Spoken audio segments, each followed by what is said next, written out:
Hello नमस्कार. कसे आहात सगळे? मस्त ना? मीही मस्त. आजची सकाळ थोडी लवकर झाली होती. पिल्लू देखील कारण छोटं लवकर उठलं होतं. आलोकची स्कूलची तयारी केली, त्याला स्कूलला पाठवलं, टिफिन वगैरे रेडी केला आणि त्यानंतर मी आवरलं आणि स्वयंपाकाची तयारी केली. तर आज आहे गुरुपुष्यामृत योग. गुरुवारच्या दिवशी पुष्य नक्षत्र आल्यानंतर त्याला गुरुपुष्यामृत योग असं म्हटलं जातं, की ज्या दिवशी आपण लक्ष्मीची सेवा करतो, विष्णूंची सेवा करतो आणि आपल्याला माहिती आहे की भगवान विष्णूंची सेवा केल्यानंतर माता लक्ष्मी आपल्यावरती प्रसन्न होते. तर आजच्या दिवशी छान असा नैवेद्य केला. रोजचं जे काही भाजीपोळीचं नैवेद्य आहे तोच मी रोज दाखवते. आज म्हटलं छान पुरी भाजी बनवूयात. तर बटाट्याची भाजी, पुरी, त्यानंतर शिरा, वरण, भात असं नैवेद्य तयार केला होता.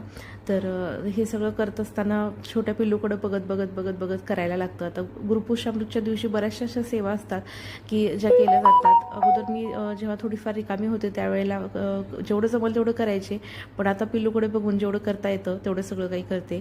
नैवेद्य सगळा काही केला आणि त्यानंतर छानपैकी देवपूजा केली. आणि देवांना या दिवशी आपण अभिषेक करतो किंवा पंचामृताचा अभिषेक असेल, दुधाचा अभिषेक असेल, तर मी इथे दुधाचा अभिषेक केला सगळ्याच देवांना. आणि त्यासोबत संध्याकाळी जेव्हा 8:57च्या नंतर गुरुपुष्यामृत योग चालू होणार आहे, तर त्यावेळेला लक्ष्मीची सेवा म्हणून कमळगट्ट्याच्या माळेवरती जप घेतला, जो की महालक्ष्मी जप आहे तो.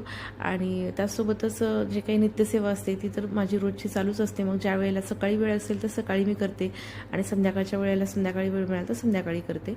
तर संध्याकाळच्या वेळेमध्येच मी आज नित्यसेवा वगैरे केली. तर सेवा म्हणजे काय, तर आपण जे काही सातत्याने करतो, नित्यसेवाची स्वामींच्या केंद्रामध्ये सांगतात, किंवा जे काही आपण मनापासून स्वामींचं करतो किंवा कुठल्याही देवाचं करतो, ज्या देवांना आपण मानतो त्या देवाचं आपण करतो, त्यांच्याशी आपण रोज त्यांच्याशी संवाद साधणं किंवा त्यांच्याबद्दल आपण त्यांच्यासाठी आपण पोथी वाचणं किंवा त्यांचा नामजप करणं, कुठलीही साधना करणं किंवा मनन करणं, चिंतन करणं त्या गोष्टीचं, किंवा देवांचं नामस्मरण करणं, ह्या गोष्टींमध्ये जे काही आनंद मिळतो ना, तो बाकी कशातच नाही असं मला वाटतं.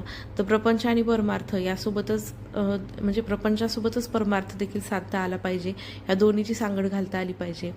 तर आता छोटं बाळ आहे माझं, 4 महिन्याचं आहे तो.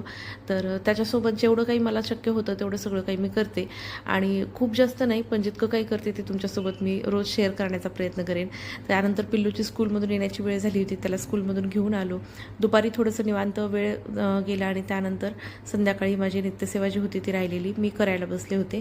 त्यासोबत गुरुवारी गजानन महाराजांच्या पोथीचं देखील अध्याय वाचन असतं, जे की चक्री पारायण म्हणजे साखळी पारायण आहे, त्याच्यामधला रोज एक अध्याय दर गुरुवारी असतो. तर त्यातला एक अध्याय वाचला. स्टॉकमध्ये तोपर्यंत बाय.